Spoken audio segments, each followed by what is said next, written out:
News when you want it with Bloomberg News Now. I'm Ed Kalegi. Wall Street traders gearing up for Friday's jobs report got a trio of data that reinforced the view of a cooling labor market, keeping bets on Federal Reserve rate cuts alive while driving stocks and bonds higher. The latest readings on hiring and unemployment claims came on the eve of data that's expected to extend the weakest stretch of U.S. job growth since the pandemic. Treasury two-year yields fell toward the lowest level in nearly a year. The S&P 500 rose about 1% to a record.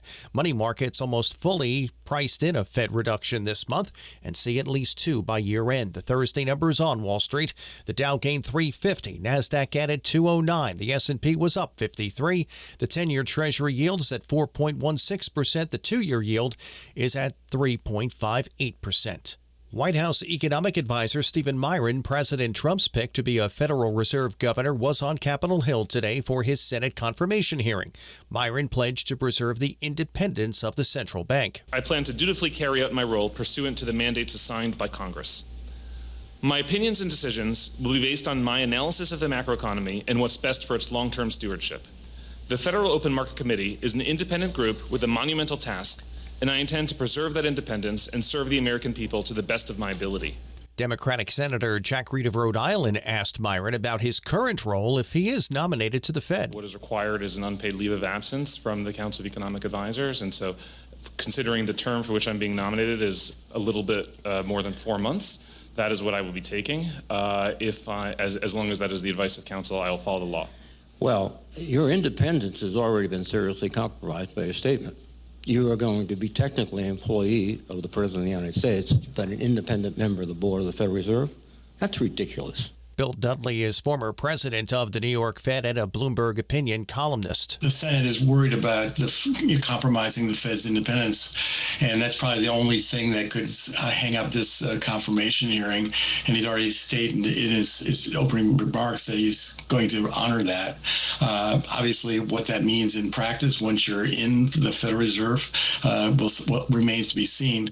But he's going to say the right things, and I expect him to get confirmed. You can hear more from former New York Fed President Bill Dudley on the Bloomberg Surveillance podcast.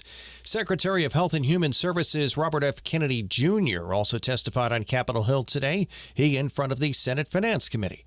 In an exchange with Senator Ron Wyden, the ranking Democrat, Kennedy denied telling former CDC Director Monterez to go along with vaccine recommendations she disagreed with, as she claimed, and says she's lying in her Wall Street Journal opinion piece today. So you have an opportunity to call her a liar if you say that you didn't do it, but I'd like to see you respond to this. No, I did not say that to her. And I never had a private meeting with her.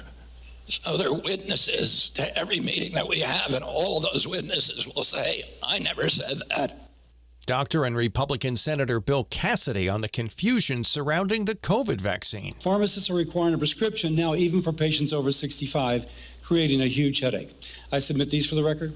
Without objection. I would say effectively we're denying people vaccine. Senator Cantwell. You're wrong. The U.S. Justice Department made fresh arguments about why President Donald Trump should be allowed to oust Federal Reserve Governor Lisa Cook over alleged mortgage fraud, while she challenges her removal, saying her claim that her termination is a pretext to lower interest rates is baseless. U.S. lawyers on Thursday again urged a judge to deny Cook's request for an order barring her dismissal while the case proceeds, reinforcing arguments from a high-stakes hearing last week. The filing comes hours after reports that the Justice Department has opened a criminal investigation into Cook.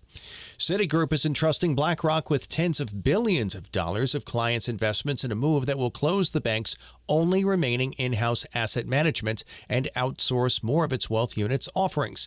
In a new partnership, BlackRock will manage the assets of thousands of the bank's wealthiest clients who currently have accounts with Citi Investment Management.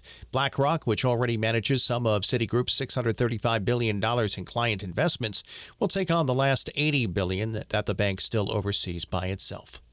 Federal Reserve Bank of New York President John Williams said his forecast is that it will become appropriate to cut interest rates over time, without clarifying the timing or pace of such moves. Williams spoke Thursday in remarks prepared for an event organized by the Economic Club of New York. Fed officials are widely expected to resume rate cuts at their upcoming September meeting, following a deterioration in monthly hiring figures that's raised concerns about the labor market.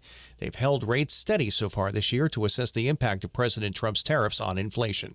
President Trump asked the U.S. Supreme Court to let him fire the only remaining Democrat on the Federal Trade Commission, teeing up a case that could overturn a 90-year-old precedent and give the White House tighter control over federal regulators. French President Emmanuel Macron says 26 countries had pledged to provide Ukraine with security guarantees in the event of a ceasefire, with Donald Trump stopping short of committing to U.S. backstop.